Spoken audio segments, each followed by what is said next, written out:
So I came across this picture a little while ago that I think sometimes sums up life for us. We think we're making progress, yet we are totally unaware of the obstacle before us. We can be living our life merrily, going along, and all of a sudden you find yourself neck deep in stuff that you really would rather not be in, right?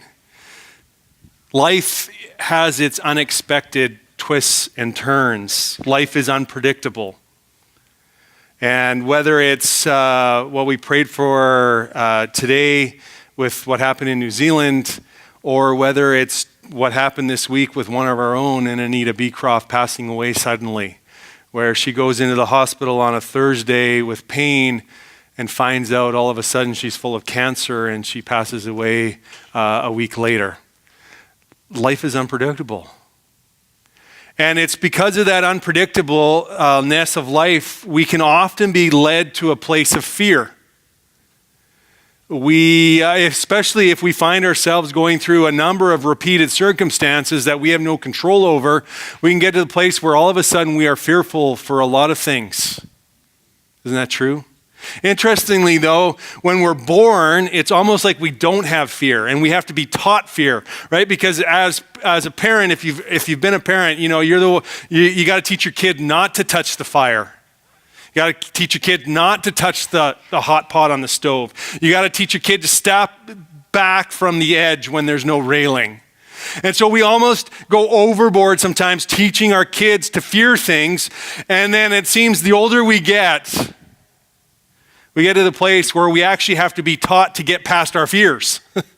We do such a good job of instilling fear in ourselves that we find ourselves having to learn how to get past fear. Today we're going to be looking in Matthew, and so if you have your Bibles, I encourage you to turn to Matthew chapter 8, and we're going to be looking at verses 23 to 27, and it's a story about how Jesus confronts fear in the disciples.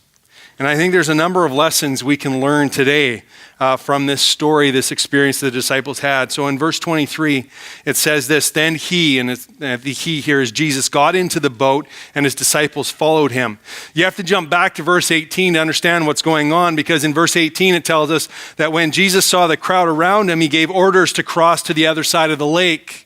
And so they're at the Sea of Galilee or the Lake of Galilee, and they're on one side, and Jesus goes, okay, we're going over the other side, and he gave orders to his disciples to go across. And so in verse 23, they actually do what he says, and so they're in the boat going across this lake, and the Lake of Galilee is not that big. It's about 8 miles across, so you can see the other side. And at verse 24 says, "Suddenly a furious storm came up on the lake so that the waves swept over the boat, but Jesus was sleeping. The disciples went and woke him, saying, 'Lord, save us. We are going to drown.' He replied, 'You have little faith. Why are you so afraid?' Then he got up, rebuked the winds and the waves, and it was completely calm. The men were amazed and asked, 'What kind of man is this? Even the wind and the waves obey him.'" The story tells us that apparently when the boat set out, everything was going great.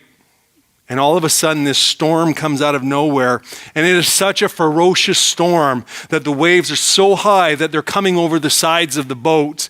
And they're threatening to swamp the boat. Think about this. A number of the disciples were fishermen, experienced fishermen. How bad does a storm have to be for experienced fishermen to go to a carpenter to save them on the water? Right? It is bad. These guys are fearful for their lives. It's so bad. They're terrified. And they come to the place where they come to Jesus, and the English translation makes it read like, "Lord, save us," like they're begging him. But in the Greek, it's an imperative, meaning it's a command. In fact, the disciples come to Jesus and say, "Hey, Jesus, you better save us." They're commanding him to save them. That's how scared they are. That's how terrified they are. Save us, Jesus.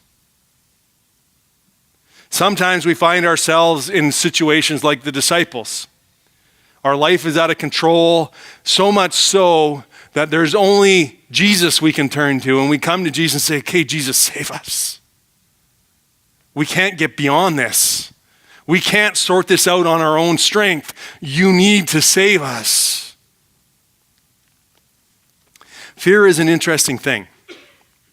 Fear often expresses itself in a number of ways. Sometimes fear expresses itself in our life as worry or anxiety, something that nibbles away at us, that eats away at us. Other times fear expresses or we see fear in ourselves expressed as a quietness. It's almost like we're frozen. We're so fearful we don't even know what to do, so we do nothing. We just freeze in place. And yet, like the disciples, sometimes fear comes along in our life and expresses itself in terror. Like we are just terrified of what's going on. And fear comes through a variety of ways. Sometimes we get fear because we start something new and we don't know how it's going to turn out. Sometimes we get fearful because we know we need to stop something and we're not sure how to stop it. Sometimes we are fearful because situations are forced on us and we don't know how to react. Sometimes we find ourselves in a position where we have no experience in this thing and we're going, okay, what do? I have no experience. I don't know how to deal with this. So one of our things is fear. And yet sometimes fear comes not from an outside force, but actually within us. Sometimes the fear that we struggle with is fear that comes from deep within us, fear that we're not good enough for some reason. Sometimes we're fearful that we don't have enough. Sometimes we're fearful that we're not strong enough. Sometimes we're fearful that we're not measuring up enough. I experienced a new fear that I've never experienced before, having to go through cancer and a surgery to remove my thyroid. Is over the last little while, I've actually been having a fear of not being able to speak and do something that I've done for many, many years. So sometimes fears just pop their head up and you've never struggled with them before, and all of a sudden you have to struggle with them now. And here's the thing about fear. Fear has outcomes that we often don't even realize are outcomes. Sometimes fear, when we have it, expresses itself as jealousy or insecurity or pride. And those are often outworkings that we use and deal with to deal with the fear that we have in our lives. It's interesting that in this passage, Jesus ties the disciples' fear with something spiritual. Did you notice in verse 26, his response after the disciples come to him saying, save us, his response is what? You have little faith. Why are you so afraid?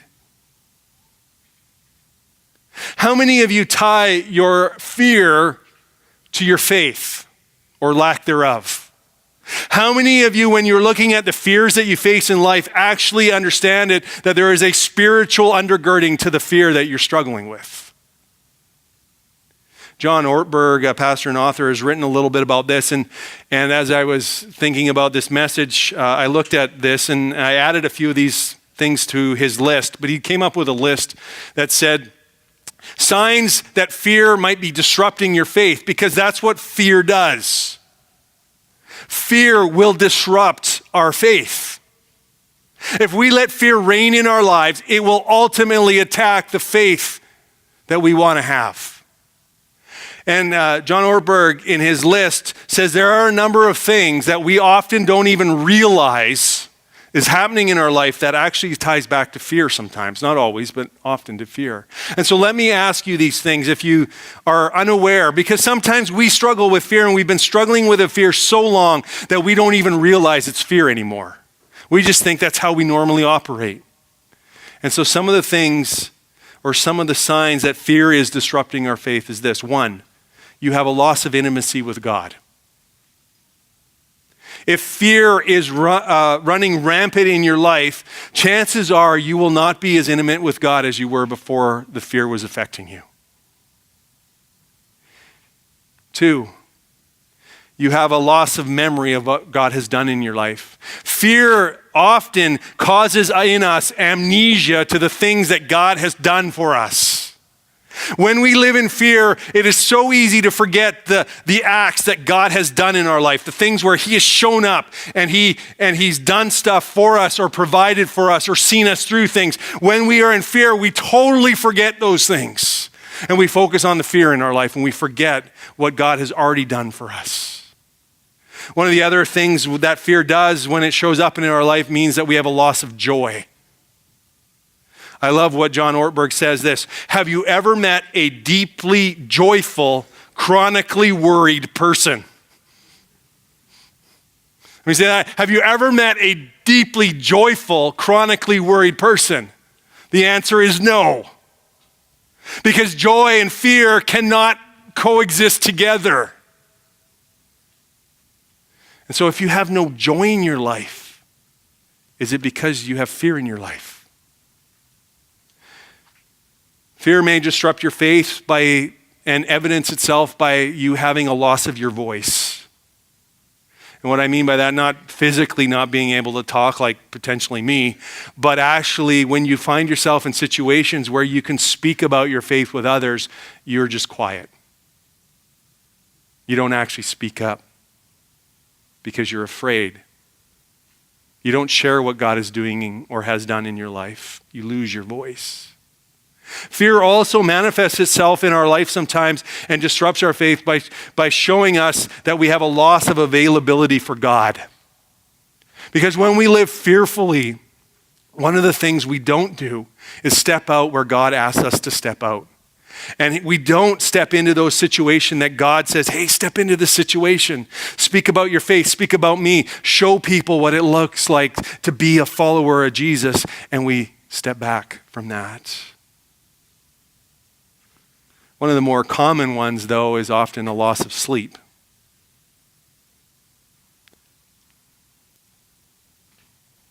When we struggle with worry or anxiety or even fear, what's one of the first things to go at night?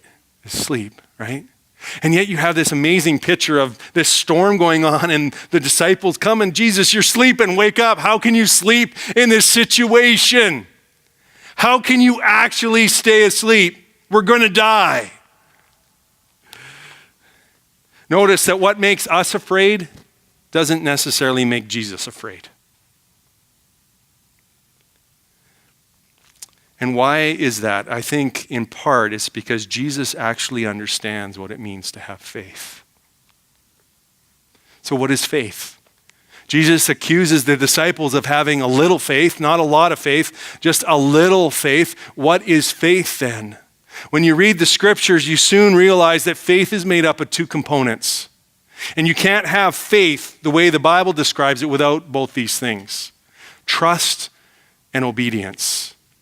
To have faith, you must have both. Faith is belief and action. It's trust and obedience. And here's what fear does. Fear attacks one of those two things in your life.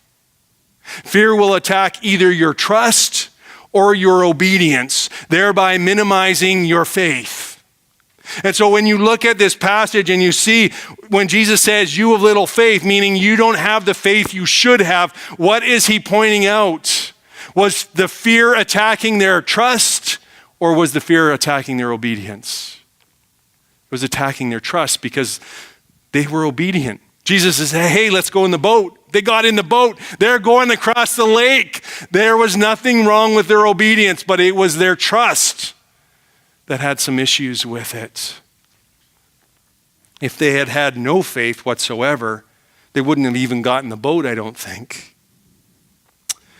During this journey of cancer, I have learned a lesson on trust, and it might not be the lesson you think of when you think about a guy going through cancer.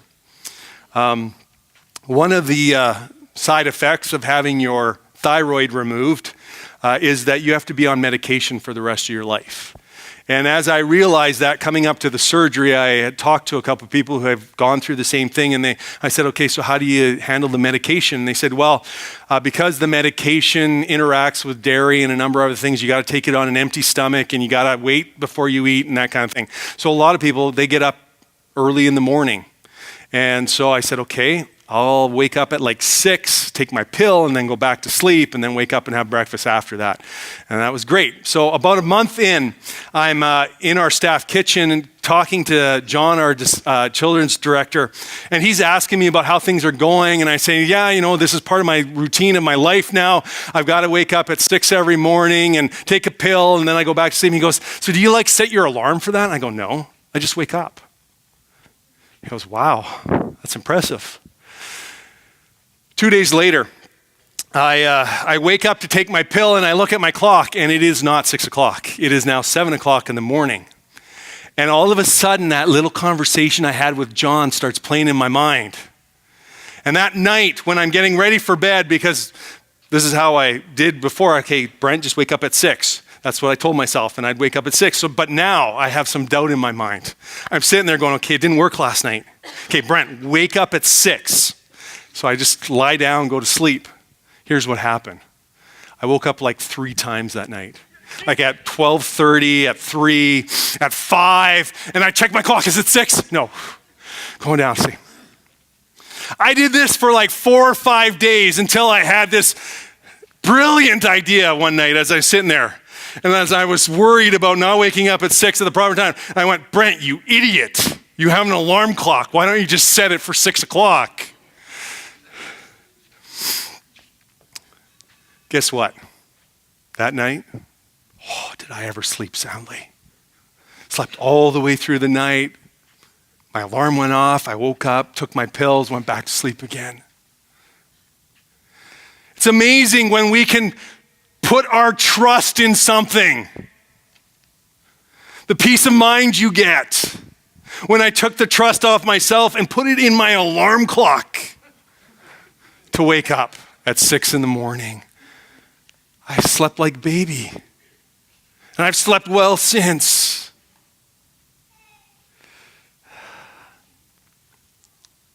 Part of faith is trust.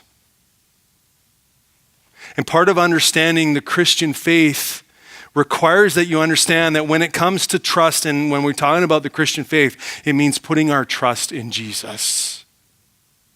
Faith from a Christian perspective requires you to trust Jesus. It's the crux of the gospel. It's the foundation of our faith. It requires you to put your trust in Jesus. It requires you taking your trust off yourself and putting it in Jesus. If we had time this morning, I would take you through the whole book of Matthew. But let me just give you a brief synopsis, because this is what Matthew is really trying to help us understand. Where do we put our trust? In Matthew chapter 5, 6, and 7, it contains what is referred to as the Sermon on the Mount. It's probably Jesus' most famous teaching. And he goes through those 3 chapters talking about stuff, about how we're supposed to live, how we're supposed to act. And at the end of chapter 7, Matthew records this. He says that when Jesus got finished, the people were what? They were amazed at the authority that Jesus had in his teachings. Here's the problem. A lot of times people in our culture and in our society, and maybe you this morning, stop at verse 7. And you look at what Jesus has taught, you look at what Jesus said, and you go, that is an amazing way to live your life. And if I live my life that way, I will have a good life. I will be a good person. And you stop at chapter 7. But Matthew doesn't stop at chapter 7. He goes on to chapter 8. And if you quickly look through chapter 8, this is what happens. First part of chapter 8, he heals a guy with leprosy.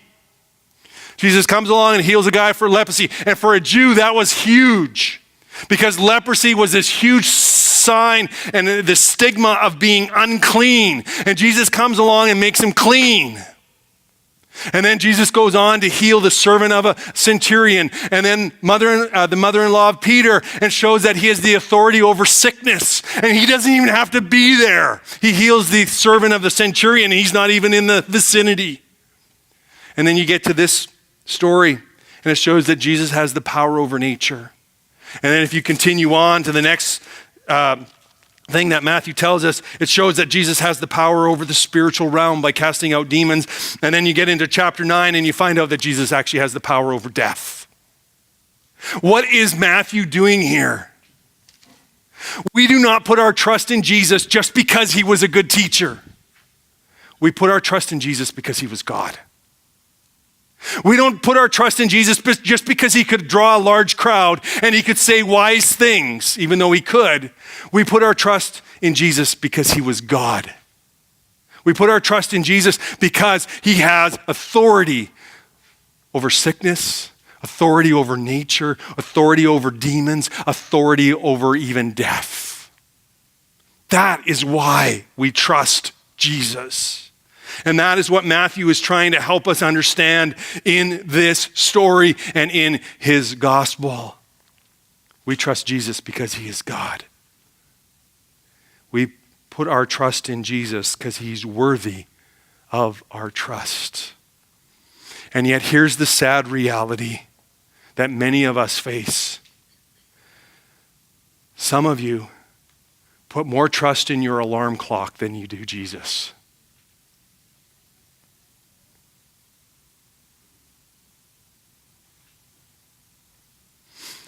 John Ortberg, in talking about fear, says this. Let me read you a quote. Fear has created more practicing heretics than bad theology ever has. For it makes us live as though we serve a limited, finite, partially present, semi-competent God. When Jesus stands up on that boat and he says to the disciples, "Why are you so afraid?" What he's confronting is the disciples' lack of trust in him.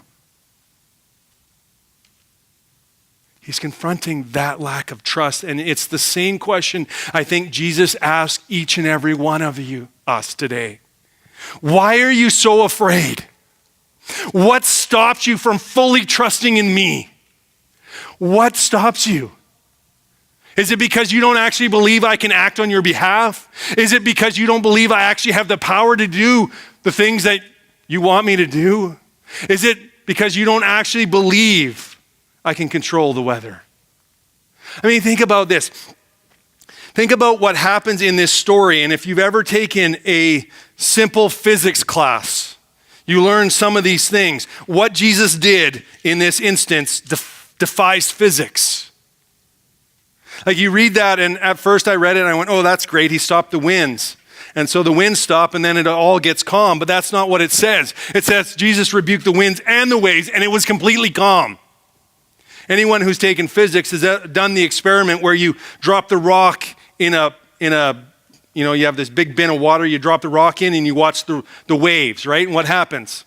If you drop it in the middle, the waves ripple out to the end and then what? They come back and they continue going for quite a while, until finally it calms down. That's not what happened here. Jesus just stood up, rebuked the waves, and the wind is completely calm. Boom. That's why the disciples were amazed.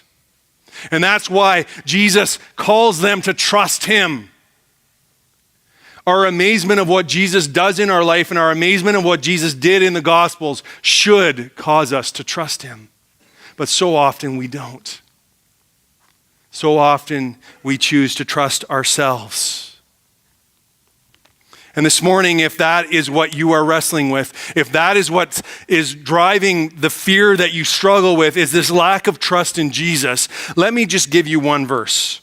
And this may be the thing that you need to take away today. This verse you need to memorize. If you live in fear or with fear, it's a simple verse. It's a real short verse. You can memorize it before you even leave this morning. And it's found in Psalm 56, and it's verse 3. And it says this, "When I am afraid, I put my trust in you." When I am afraid, I put my trust in you. You notice what the psalmist is saying. Just because we have this amazing faith does not mean that we will never be put in a place where we will have fear. That's not what the Bible teaches. It's part of our human condition. It's part of the result of sin. Because of sin, fear enters this world, and it is something we will always wrestle with while we are on this earth. There will always be moments where fear will pop its head up in our life, and we will be afraid. But when that happens, the psalmist says, so when you're afraid, what do? I will put my trust in Jesus. Notice what it says at the end there, the last sentence. I put my trust in you. That means a conscious choice to change the trust that I have in myself to actually give it over to Jesus. Like, hey, Jesus, I'm putting my trust in you. I'm putting my trust in you, alarm clock, to wake me up at 6. I'm putting my trust in you, Jesus, to handle this situation. Because notice what goes on here. When Jesus stands up, rebukes the wind and the waves, what happens? Everything gets calm.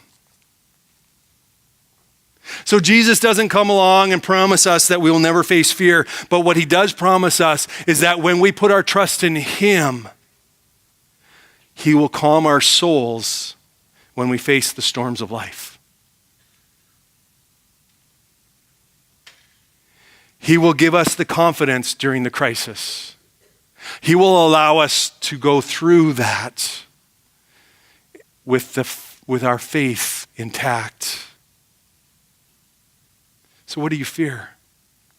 What are you afraid of? Do you fear trusting Jesus? Maybe that's not you. Maybe your fear is actually obeying him. Notice that the disciples encountered the storm because they obeyed Jesus. They were in the boat because they had obeyed Jesus. Jesus had commanded them to get in the boat. They did, and they are in the middle of the lake, and the storm comes up, and everything goes to hell in a handbasket, and they're going, Jesus, save us! And they're crying that out because why? They were being obedient to Jesus. They were being obedient to Jesus. And I think that's sometimes why we stop. Why Jesus could come to us and say the same thing to us as the disciples, you have little faith, because we are afraid that the storm will come. We are afraid that if we step out in obedience, that is going to happen exactly to us. Here's the reality that I have seen. I have yet to meet a person who got into the boat with Jesus and lived their life in such a way that they stayed in that boat with Jesus. They've never said they've regretted that life. They've never said they've regretted that choice. But here's what you need to realize. You got to get in the boat. To be obedient and have the faith that God wants us to have, you actually have to get in the boat when he asks you and calls you into that boat. Here's what I have met. I've met plenty of people who have said they are Christians. I've met plenty of people who say they trust Jesus. I've met plenty of people who say they're following him, but have never gotten in the boat. They've stayed on the shore. They have let the fear of obedience stop them. The fear of obedience stop them from obeying. And you know what that means? It means that you're missing out on a faith that is actually alive. Because faith is what? It's both trust and obedience. It's both belief and action. James in his 2nd chapter writes about this. And what does he say? Yeah, that's great. You can claim to have faith, but without deeds, your faith is what? Dead. What he's saying there is that faith requires belief and action. Faith requires trust in Jesus and obedience. If you can't claim to have faith if you don't have both those things going on. And fear comes along and tries to attack one or the other. Fear will try and attack your trust in Jesus, or fear will try and attack your obedience to him. What are you afraid of? What fear in your life is stopping you from trusting Jesus or stepping out in obedience to him? The reality is, some of you here have never fully trusted Jesus. You've paid lip service to him. You've thought he's got some great stuff in his word, but you've never fully turned your life over to him. What's stopping you? Is it because you don't believe he has the authority or power to save you? Or is it more the fact that you don't want to give up control over your own life? Because faith requires obedience in that you give up everything to Jesus. And Jesus is asking you this morning, what are you so afraid of? Life with me is not worse than life without me? What are you so afraid of? I'm going to call our worship team up, and during this series, we have the prayer team available, and they'll be standing at the back of the auditorium. And one of the things I want to make sure happens today is to make sure that if you're struggling with something this morning, and maybe that struggle with some fear in your life, something that's giving you worry, anxiety, terror even, that you would be able to pray with someone this morning. That someone would be able to pray on your behalf, to speak into your life, to help you get to the place where you can trust God with whatever you're struggling with. For others of you, you just know that God is asking you to do something, take a step, get into that boat, trust Him in the direction of your life, and you're having a hard time doing that. I would encourage you to pray with someone this morning. Get someone coming alongside you to pray. I had this great experience before the first service. One of our greeter team leads came up to me and said, "Hey, Brent, I just feel I need to pray for you this morning." And I said, "Great, because I need prayer." And so he's praying for me and praying for my voice. And to be honest, I think the only reason I've made it through 2 services this morning is because I've had a number of people praying for me. We all need prayer, people. Don't let the fear stop you from going to get prayed for this morning. I leave you with this note from Louis Giglio, who talks about fear, faith, and worship. He says this: the antidote to fear is faith, and the soundtrack of faith is worship. For those of you here this morning who, you realize that Jesus is the only one you trust in, and you are so committed to doing what He wants you to do, then I call you to worship. I call you to worship the one who is worthy of our worship. I call you to worship the one who has authority over sickness, authority over nature, authority over the spiritual realm, authority over death. Worship Him with your whole heart.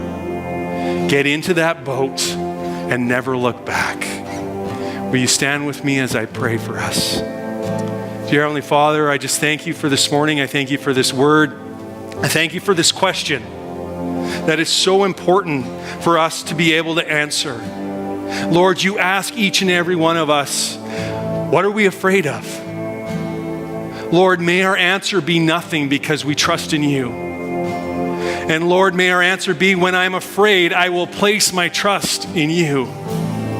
May that be our prayer this morning. Lord, I pray for those here this morning who are hurting and who are fearing something. I pray that you have spoken to their very heart. I pray that they won't leave here nursing that fear, but they will release it to you. I pray for those who aren't fully trusting you, God. Lord, I pray that whatever is holding them back, that you will deal with them, that you will speak to them, and they will turn that all over to you. Then that they will fully trust you and be fully obedient to you this morning. In Jesus' name, amen.